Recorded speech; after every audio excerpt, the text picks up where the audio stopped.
All right. What's the spice of the week? Well, there's been a lot of spice that dropped this week.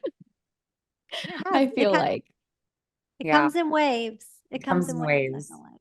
Yeah, I feel I like like we watching all, it. well, we all know like if it's too quiet, we're like next week, it's going to be next week. And we know it's usually around the season and it happened. So it's always funny. I've had like three builders send me their market proof algorithms saying, what's happening? And I have to go, seasonality is happening. Sometimes it's not. Do your algorithms, but a lot of other spice happening. Yeah. Lots of questions from leadership and sales that marketing is having to figure out how to answer Navigate. so they can come to us and ask, what do I say to this? So it's been a fun week. Yeah, I always think of us as like, are people going to get a Star Wars reference? We're Yoda. We're like, all right, go out. You got this, but we'll see. All right, should we get started? Let's do it. Yep. All right. Welcome to episode 337. I'm Jackie Lipinski, and with me today is Beth Russell and Julie Jarnagin. Hello. I love the way you just said our names. There was so much pizzazz behind Yeah. it. Yeah, we need more pizzazz in the podcast. I think that's been the feed. I'm just kidding. No feed. Yeah. This is a fun group. I can't believe they let us loose by ourselves to do this. So this will be Part of me was like, I wonder how much editing we're gonna have to cut for None. It's going to be utter perfection. we get together. Yeah. Does anyone want to start off story time? I'll go ahead. Mine is about digital and physical discoverability, which perhaps is a word I just made up, but we're going to roll with it. And much of this is related to your recent venture that you took a few months ago, Jackie, to a builder and trying to find their problem community that they had. And there was a big issue with signage. And I oftentimes feel like there's this struggle between digital discoverability and physical discoverability. So you have the digital side where like, can you be found online? If someone's searching for what it is that you have, can they find you? And then there's the Google Maps version of like, how can I get listed on Google Maps? How can I get my Google My Business profile? And can people find me there? And then there's the struggle of just signage outside. And I thought of this recently because we had a creamery open up down the street, and this beautiful, absolutely beautiful strip mall. I don't know what we're going to call it, like retail area, retail shopping right? area. Retail shopping area just opened up, and it's stunning, but it has the most bizarre layout from a discoverability standpoint, because as you're driving down the road, there's a big portion of it on the side of the road, and then it goes in, and then the smaller shops jet out from the side. So essentially, you can see the big, large side of the building, but you can't see any of the small buildings from driving down the road. And there's no signage on anything yet because some of them are still getting, still moving in, right?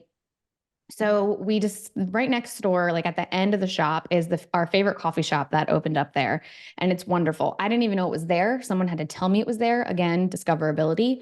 But then right beside it is this adorable creamery where all of the ice cream is made from a farm, and it's all local, and it's fresh flavors, and the flavors change all the time. And when we first moved here, I was talking about how like, oh, I miss creamery because Great Falls Creamery, shout out, in Great Falls, Virginia is amazing. And I really missed that, like going to an ice cream shop and not getting Hershey's ice cream. Mhm. So I was super pumped when it opened. No signage, nothing. It's just this dark, barren retail shop. Nothing in the windows. You can't even see inside the windows. Like a secret Nothing knock for ice outside. cream. It's very like, yeah, like what are those called in the 1920s and Prohibition era? Speakeasy? Speakeasy, yeah. Yeah. It's a speakeasy of ice cream, But not on purpose. which accident. I know, Yeah. which I guess is kind of cool. Like I'm in the know. But they have a lot of opportunity. And I just think like when we're thinking discoverability, we have to think the whole picture. We have to think digital discoverability and we have to think physical discoverability. Both are important, or else you miss out on really good ice cream. Yeah. Okay, mine's kind of follows along with yours because we've been talking about this a lot. I know we've been talking about this a lot because we've been talking about how we talk to builders about page search strategy and what areas and location people are in, because we do it a little different. And how do we look at all, how people talk about the area that you live in. We had another conversation with a big builder who does a lot of things so well and right, and they were having problems with one particular area. And I think what was happening is sometimes your company likes to break things up and name things according to what is helpful for the builder. Like this is this division because we have this headquarters right here, or this design studio. So this area is going to be a division, which is fine. But then to use that in your marketing when that's not how anybody else thinks about where they want to live or what they call it or and then you're trying to do all of how your URL structure is, how you're splitting up, ads, ad spend is all based on these weird little groupings of things that only make sense to your company. It's the same for like series, oh, well, you can't do that. That's our signature series. Nobody knows what a signature series is. Nobody like a home buyer does not care. So I think it just reminded me that sometimes we have to take a step back and not look at things the way we look at them corporately from the builder and what's convenient for us, and how are people actually looking to discover these things, what's important to them, what are they searching for, what are they looking for online, and not get those two things confused. What I've used as a term is it's brand blindness, right? If you're a horse, you have blinders on because they don't want you to see on the outside. And when you get in a company, those blinders just get harder and harder and further out. And so you do go, oh yeah, that is builder speak. I remember when I was a builder, the designer and the one of the team members was like, oh, we need to create like a list of all the terms we use so that we can give it to the buyer and they can know our terms. I'm like, okay, we can train 200 people a year, or we can train the 2 people who are constantly meeting with them. And, I think we talked about, there's a builder who's like, no acronyms. Like they take out all the acronyms because they're like, simple is kind. Let's be kind in how we talk. And so it's the same way. It's like, we have to be kind in the way we talk. I remember Sam Kellenberger's article about like, no one cares about your community name. Like it's not meant to be mean. It's meant to be, people don't search if they have to discover your community first via location first. And that's more of like how you have to think. And so my story time, we got this, guys, is about discoverability does not equal intentional leads. Discoverability does not mean intentional leads, because what I just started working with a builder partner. We're a month and a half in. And one of my favorite things to do is like, it's almost like you pull back the curtain and you're like, ta-da, like, look at what we did. Because they had great web traffic, but they were not getting the leads they wanted. They were not getting the sales we wanted. And so we looked at their information. We did an audit, and I said, hey, your last company was all about those vanity metrics. You have great traffic numbers, hypothetically, but what you don't have is sales, and you don't have is leads. And we need to work on creating more intent with how we create your leads. So after our first meeting, we were able to reduce their Google spend by 15%. We increased their lead volume 15%. And does anyone want to guess what the web drop was? I don't know. I know you'd think it would Teach be us, Jackie. Tell us more. You'd think it'd be 15, 63%. Wow. Nice. So, yeah. And I know we don't Mike's probably like, we don't do case studies. But it's one of these things to show like, just because we are getting people does not mean it is intentional. And I don't know where I heard this. So someone who's listening, remind me who told this, but I remember listening to this person saying like, we have to remember our website is like a model home, but unlike a model home, you can go through the window of any floor. And so you have to think about how the content of that website and what's on there, that's their first impression of you. So making sure to have qualified information, price point, the location details, like you're saying, Julie. If you're over explaining signature series or details, like it's going to go right over their head until they become very intentional to learn more about what that means for them. So I just had this conversation with a marketer 30 minutes ago, because, a sales division was saying, we need more traffic, we need more traffic. And I said, traffic is easy. Like I can get you Yeah. all the traffic you want. Getting traffic that's going to convert, that's intentional, that's looking for what we've got. I was like, that's what we want to do. Cause I don't want to just throw it all at the wall and see Yeah. what sticks. So, a lot of times that's like a learning conversation you have to have with the other departments, though, is because they just see more is better. Yeah. And that's not always the Mhm. case, because we can use our budget a lot more strategically. It's kinder to your OSCs to get less traffic that's going to convert better and more qualified, and they're not just taking in Mhm. garbage, to do that. So it has kind of been the theme. When you want more is good to a point, as long as it's more and it's quality and it's intentional. Yeah, absolutely. And Julie and I were just having this conversation yesterday of the difference between awareness issues and consideration issues. Mhm. Like you both just said, you can solve that awareness issue, but all it's going to prove is that you have a continued consideration issue. Your content on your website isn't right. You're not building the right product. You're not in the right place. You don't have the right price point, and you're not able to get the people to understand that they should consider you and make that clear next step. And in order to do that, going back to, I think it was your original story, Julie, is that you have to put on your buyer goggles. You have to figure out, like, how are they looking at this? How are they going to perceive it?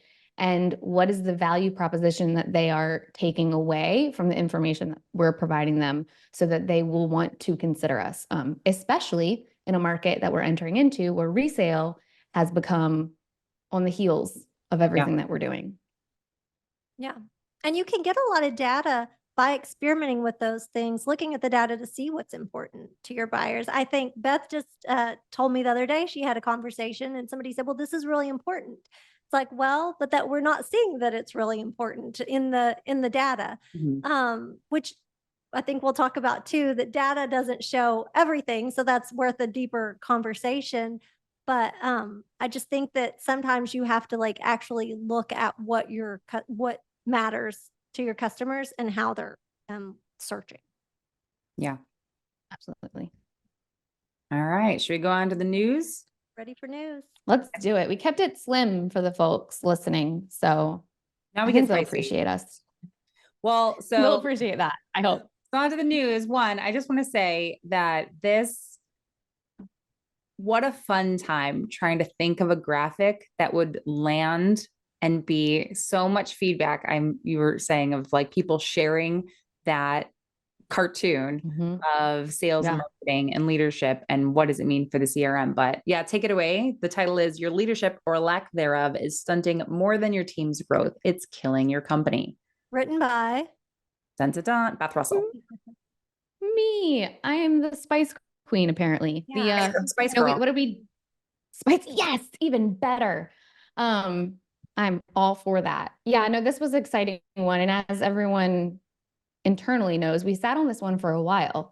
This was written several months ago.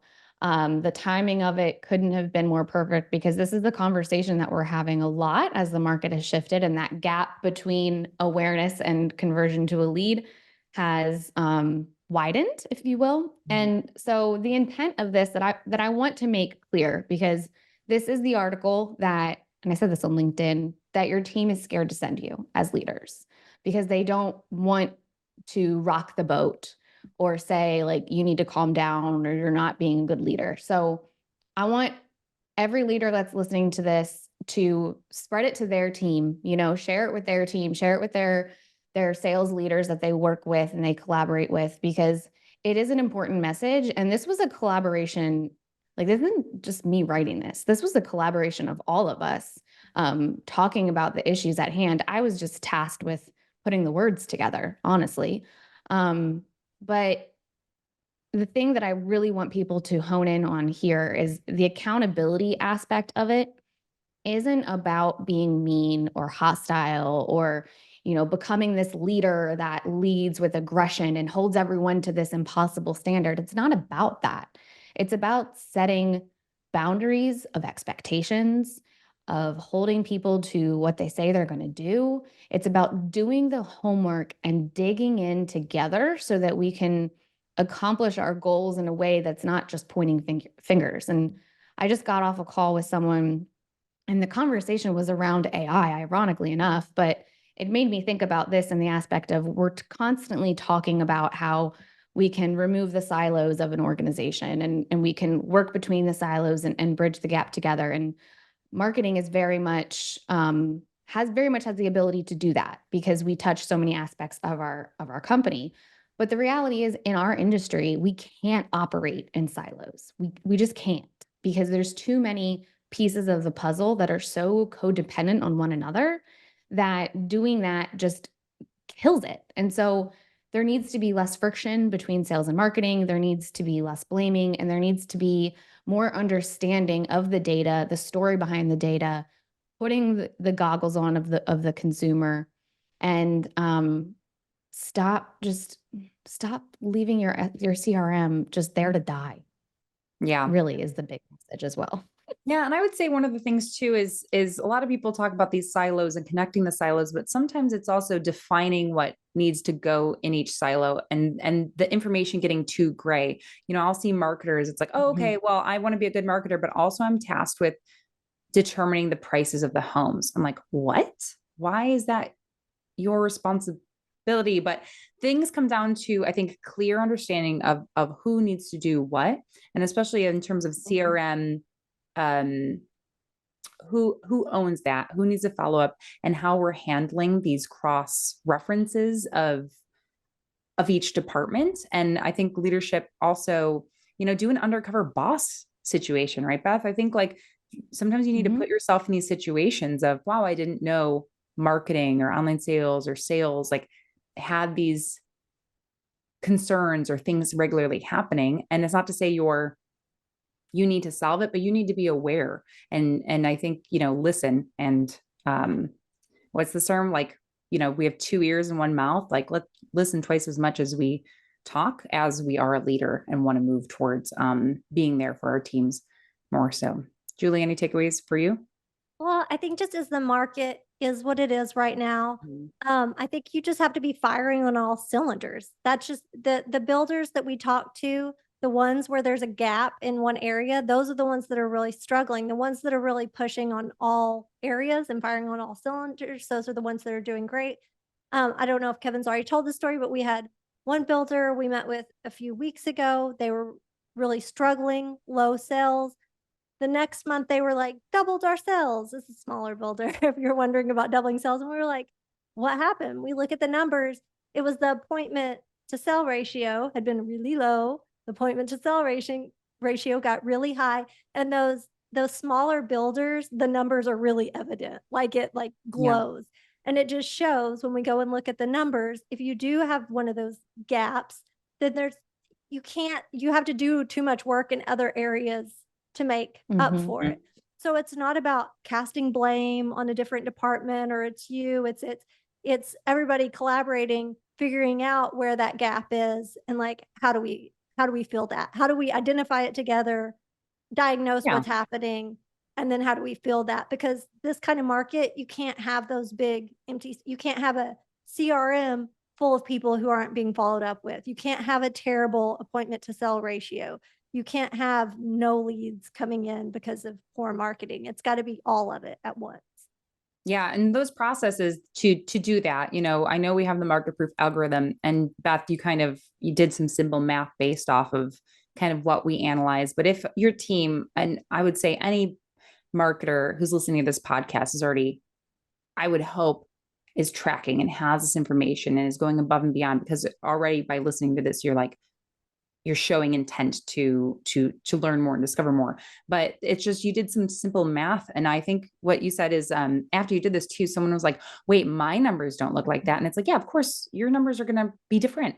But you should know what your numbers and historical numbers are, because it's easier to change, like you're saying, Julie, like we can tweak those numbers. We can, when we know there's a link in the chain that is starting to break, we want to fix that as soon as we can so that we can improve next month and go along with it. Oh, thanks. And Yeah, you'll also I'm be glad looking- Anyone listening, Beth has just shared her screen to the blog post, which is showing where you need to hit for a sales goal of 20. So Beth, I'll let you. Well, I'm glad you brought up the math portion of this because, and the second portion of what you said as well, because it's imperative that as you go through this process, because a marketer called me up right after this went live and was like, can we run this for my company? How did you do that math? What are the formulas? What do we need to do? Let's walk through this. And we had a little ad hoc call where we just kind of used their own numbers, and you're right on the money, Jackie. Their scenario was totally different because this is a made up scenario with somewhat made up numbers just to kind of get the message clear across. But you have to plug and play your own numbers and kind of figure out where the opportunity is for your company to get that point across, to make people understand that, like, if we stay here, if we stay at appointment to sale ratio of 10% or lower, no amount of money is going to fix our problem. We are going to be stuck here and we're going to waste a ton of our resources trying to fix a broken system.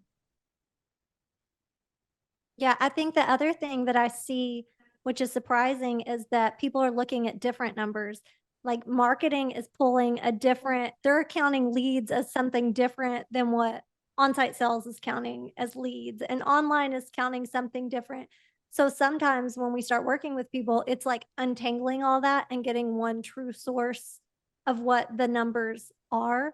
Yeah. So I think even like great organizations that are great at a lot of things, a lot of times if you ask 3 different people what their conversions are or what certain numbers are, you're going to get 3 different answers.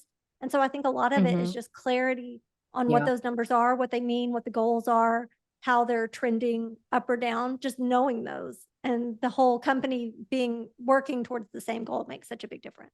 Yeah, I think one of the most frequent questions we have about the algorithm is what is an on-site appointment? And we go, I well, got that today. yeah, exactly. I'm like, well, marketer, it's kind of also up to you. We can define it, but how your company tracks it is really going to vary based on, if you have 100 people in and 50 have a great conversation, like how do the agent might say, no, there were 100, there was 100 appointments technically. So, clarity is kind, I think what you're saying, Julie, and that marketing, on-site sales, online sales, you just have to come to a conclusion and define for us, this is what it is for us. And this is how we want to track it based off of the numbers we want to track and how we see most successful. And there's a lot of accountability with tracking your data. And it, like we're saying, and it only can benefit you as a company to help you pivot and pivot faster. And leadership, like you're saying, Beth, and leadership needs to see into the future with the data enough to be able to say, this is where we can go, this is where we shouldn't go, and this is what we need to change. And I think that's also one of the takeaways that you wanted to make sure to have is we need actionable takeaways from our data to not just say spend more money, because that's not a great strategy at all times. Yeah. We're working on an exercise right now with a marketer who's incredibly intelligent, and we're trying to rebuild the way that they report on their data and report on their progress. And I posed the question to them of, okay, if this is the data you're reporting on a weekly or monthly basis, in this particular example, what is the story that you're building and how is it going to help you make a decision? Because oftentimes I feel like we get trapped in this cycle of just collecting. Yeah. And we're not truly thinking through, okay, well, how am I going to use this? And how is it going to help me guide towards progress? And you need to stop and ask yourself that before you create a plan, because otherwise you're just collecting all of these numbers and you're like, okay. Yeah. So stop and ask yourself that question of, how is this important? And like I say in the article about, take a pause with that panic. When people are starting to panic, it's up to you to press pause on that and cut through the noise and like dig in. And that's when you use those numbers. But you first need to understand how to use them and how, like, focusing on the right numbers that will lead you in the direction that you need to go in order to fix a problem. Love it. Keep it coming with the spicy articles. I got a few more up my sleeve. So we'll see. Julie's definitely gonna need to edit them. We're like, how far can we go with what is said? So nice. And I want to shout out to Jade on our team on the podcast as well. She is the artist behind the cartoon that everyone loves, which we can pull up really quickly for those of you on video. But essentially, it took the whole team kind of coming together of like, what is the best way to portray this to really get people's attention? And the fun thing of when you get marketers together, you know, magic happens. So Jade is the one who created this wonderful image. So shout out to Jade and the creative services team here at Do You Convert? It was fun when we were doing the brainstorming, Beth, because I was like, okay, well, if it's not something like this, I thought of the Wizard of Oz where it's like, and the CRM has been in with you the whole time. Like you've had, you know, whatever the Tin Man, like you've always been smart. So I was like, that might be too old of a reference. Let's move on from that. Our second news article here, and last, because we can talk all day, is the greatest books I've ever read. We actually, I think will like this detail. We scrapped 2 AI articles because we just all agreed it's a lot. It's a lot. No, like let's move on from that. So the greatest books. We needed an AI break. Yeah, I think everyone does. So Will writes, I buy a lot of books and I start more than I finish. Only a handful are life-changing. So here are my top 5 of all time. And then I really enjoyed that Will posted this to his LinkedIn, and literally anyone he commented is like, now you tell me your 5. Now you tell me your 5. Because he, and any good marketer and any person, there is an addiction to education and continued learning. And especially the books that empower people, I think says a lot about a person. And I actually laughed when I saw his first one, which was the $64 tomato, since that was the book he recommended to me years ago. And then I did the math on, but yeah, what are your guys' takeaways from Will's nice blog here, which I recommend everyone give a read to? My question is, do y'all finish every book that you read, or you like him that you start one and you're like, and you don't finish it? Nope. I used to. I do not. And I wrote this on Will's LinkedIn post where he originally posted this. And I'm pulling it up right now so I can get it right as I read it or share it with y'all. But I loved it because I said I'm guilty of quitting books. And it was kind of like an embarrassment of sorts because I wouldn't finish them. And I would like get somewhere and then just kind of set it to the side and move on. Or I would read like 2 at a time. And I had this moment of reflection being like, I put it down once I've taken what I needed from it. And there's nothing wrong with that. Whether it's something it didn't resonate, I didn't really like it, I gave it a shot and whatever. But most of the time it was because I got something from it that felt good in the time. And he talks about this in his blog about the timing of the message that you're reading is imperative. And you have to make sure that it is resonating with you at the time that you're reading it. And I think there's a lot of beauty in that statement. Yeah. No, I love it. Do y'all have a list? Do you have books you would put on your list of It's 5? funny. As soon as he said that, I was like, I'm a person who like will never get a tattoo because I feel like there needs to be fluidity in who I change as a person. And at that moment, like I'm not the same person at 18, 24, and 35. Like I'm different. So I definitely had favorite books at different times. And one of them, and I know Beth, you always reference, and I had on my wall, so I brought it over, is Radical Candor from Kim Scott. Is just an absolute treasure because I thought I loved her stories, her real life stories. She's like, I thought I could do better. And then I sucked. And then I learned from being terrible. And so that was nice, where sometimes you read a book and it's just like the highlight reels, and life isn't the highlight reels. Thanks, Elena Money, for that tidbit, if anyone knows that inside story. But yeah, what do you think, Julie? I have a few but I haven't, like I said, like it said in the book, I haven't read them in a long time. So I would be curious to go back and see if they still feel the Mm. same to me. But The Power of Habit, Charles Duhigg, is it Duhigg? I don't know, Duhigg. That one I still think about to this day. And there's a lot of books like Atomic Habits and all these other ones that to me, like that was one of the, maybe it was just the first I read of that now it feels like other people have done something similar.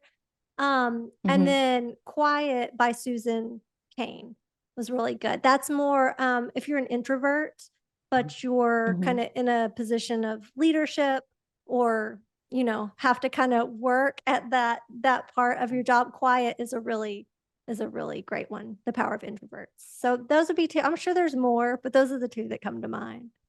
What do you got, Beth? Any of your favorites? Mine is an ever evolving list for sure. There's definitely ones that I refer back to all the time, like The Obstacle is the Way by Ryan Holiday. I love that take. Mhm. There's the one I keep talking about recently is Switch. And again, it's another example of a book where I didn't finish it, but I grabbed something really powerful from it. And I continued to refer back to, especially on my builder calls from the message that I got from that book. And then there's from just like a novel point of view, because I love his writing, is The Great Gatsby. Like I think Oh, I've read it several times. And I'm really, it's one of those weird things of like, you read a book several times, but you have something different. you don't always remember the full thing from start to finish and all the details. You just remember like snippets of the book. And then years go by and you don't touch it and you're like, I'm going to pick that up and read it again. It's kind of that same thing with that particular novel. But going back to his article, there was something that I had sent y'all that I really loved that ties into the conversation that we were having previously of just this snippet of genius that he put in there, or a little nugget of wisdom, as I like to call it, which is the thought of paying $64 cash for a single tomato is a reminder that tracking metrics can sometimes cloud our judgment. So taking that and tying it back to the conversation that we had previously of like knowing the power of the data that you're pulling and how to tell a story and connect the dots, because there's oftentimes a lot of layers to the data that we're delivering. And if you don't understand the why, if you don't understand the bigger picture of not just, to quote one of our marketers, not just the point of facts, but the point of view behind those numbers, then you're really missing out on a whole other portion of the story. And I think that was just so simply put by Will, and I love that statement in general. And then there was one other line that I wanted to shout out him for, which is when he was talking about perfection. And he said, when striving for perfection, progress is paralyzed.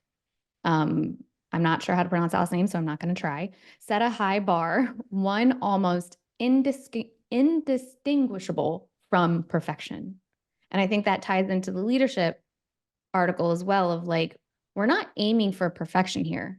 We're just aiming for a bar set so high where people are held accountable and are in an area that supports growth and works together, that bar of perfection is non-existent. It's just way better than that because we're I our own version of it. Yeah, I had to wing a 7-minute speech yesterday for class, and I was telling the team how I was like, oh, I didn't really feel like doing it, but man, there is something to be learned about one, having to wing a speech, and two, I just stopped and I remembered. And funny you said that, Beth, because I have a whiteboard over here, and on it I have progress is better than perfection, and I knew I wasn't going to Mhm. win a speech tonight. But I knew I could work on my winging it skills, and that's one of those things too, where you're like, hey, in that moment, there was still growth. There was still growth for me, and sometimes you have to let go. I know Jen always says she's a recovering like real estate agent. I think I'm a recovering perfectionist, and you have to just like let the Mhm. perfectionism slide off and say progress is what we're aiming for, and let's improve on that. And that can be seen in data, and sometimes not in data, because you're not going to see, like I think I joked the other day, someone sent me a message and they're like, hey, your podcast presentation is great. And I was like, yeah, I've been going to classes for 2 years. Like, should be, but you're not going to see that, like that's not a metric that we can track. But that Mhm. is something for me that I wanted to improve. And so there are as elements in your leadership or things you want to improve on yourself as a leader that it's going to take time. And so how we tie that back to books, I don't know. We'll figure it out. Do y'all know the where Jeff Bezos was talking about if the data and the anecdotes disagree, and he says the anecdotes are usually right. And he said that that doesn't mean that you just go follow that. It means you go back and examine the data, because usually that means you're not measuring something right or not interpreting something right. So I think that's just back to what he said. You can't have one without the other. You can't go fully in on just look at the data and the data is the data without any context.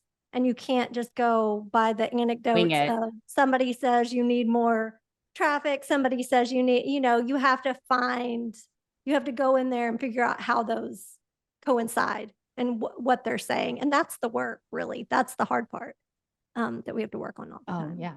Agreed. That's a beautiful way of putting that, because it is really a balance between the two. And the best marketers live in that balance and are factoring in both of them. I remember. I was going to say, we used a term earlier this week, and I feel like it applies, the messy middle. Like you have to live in that messy middle of explaining and understanding the data and create stories through it. I think when the marketers, at least I've seen and from personal experience, the marketers who live in that messy middle and balance on the seesaw, if you will, what ends up happening is that they end up creating this gut instinct that is almost irreplaceable, because they understand the data so well, and they understand the other side and the emotional side and the anecdotes, like you said, Julie, so well, that their gut is able to lead them in a direction that becomes really successful. But it takes a lot of work to get there. Yeah. All right. Awesome. You ready for favorites and hates? I like how he has it written. What are your favorite or most disdainful things in the world right now? It's like serious. We're not allowed to say hate, but what do we loathe with a passion? What do we loathe? Mine would be, I have one, and I'm happy that it's into the school. I think we have a week of school left. But the thing I hate is that they keep just throwing things on the calendar, like, parents, come to this award ceremony. And it's like, could you have told us? I need to put that on my calendar, guys. So it's like always the middle of the day, and they tell you 3 days before, which makes it challenging, but we figure it out. I have this quote I heard, and I've been thinking about it, like, same where you just get something. It was a 2-minute interview with a comedian, and I was like, that awkwardly resonated. And she said, when she was getting into stardom, the quote that someone else passed on to her is, treat yourself like you'd treat your daughter. And what she meant is, anytime you're about to beat yourself up, or you think you're not good enough, or you think something is just, if you said those things out loud and you heard your child say those things, would you let them say those things about them? No. You'd be like, you are great. You are valuable. You got this. Let's work on this together. So it's almost like a, shifting your mindset for grace, and to think about yourself, like, be the person you needed when you were younger, and be the person you need in the moment, by treating yourself how you would treat your children when they're in a situation like that. So I thought that was really special, and I really thought that was a favorite quote I took away. Awesome. What do you got, Beth? I don't really have much of a favorite or a disdain right now, which I know is somewhat shocking. But I guess what I'll say is that just a different appreciation that I have. I have a lot of marketers that have shown a tremendous amount of curiosity and fortitude to go ahead and get after something and ask questions bravely. And I think that is a really beautiful trait to have, or, it takes a level of braveness to do. And I really enjoy that. And it's honestly made me better as a coach, because kind of going back to what you said, Jackie, about winging it, it's caused me on a call to just kind of like get on my feet and say, okay, let's think of this a little bit different, and let's approach this a little bit different. And just a reminder that, it's really boring. Life is really boring when you lose curiosity. So stay curious. Yeah. Love that takeaway. All right. Thanks for listening. Bye, guys. Bye. Bye-bye.